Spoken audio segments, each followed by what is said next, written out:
genetik kasalliklari davosi bormi deysizmi? Bor. Bu narsa ham miyada. Misol uchun genetikani uzsa bo'ladi. Biz mana misol uchun miyaga uqtirilgan, bu bizning avlodimizda bor, zurriyodimizda bor, bizning qonimizda bor bu kasallik deymiz-ku, miya.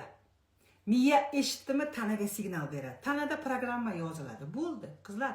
Bu dunyoda bor-ku, baxtli bo'lish, boy bo'lish, yana sog'lom bo'lish. Mana shuni hammasi o'zimizning qo'limizda. Qachonki siz shuni bilsangizgina bundan foydalanasiz. Siz bilmaganingiz uchun foydalanmayapsiz. Bo'ldi.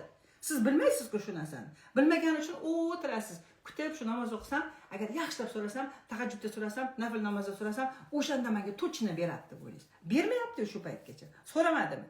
So'rayapsizlar-ku, o'lib tirilib o'zimga, bolamga, qizimga deb. Lekin nimagadir bermayapti. Shuni ozgina kalla ishlatish kerak. Nimaga bermayapti bu menga? Qayerda xatolik qildim deb.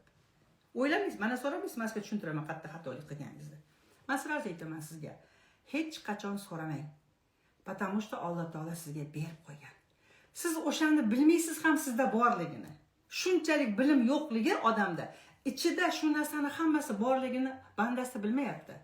Sop qo'ygan Alloh taolo qizg'anchiq emas, u bizani shunday yaxshi ko'radi, baxt, boylik, baraka, nima kerak bo'lsa, hammasini ichimizga uyib to'kib sop qo'ygan.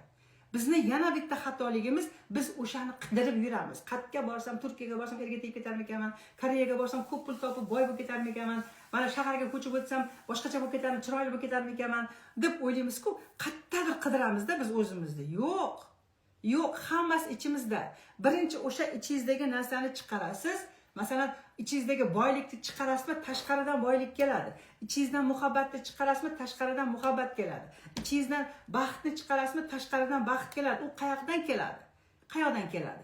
Alloh taolaning marketingi shunaqa.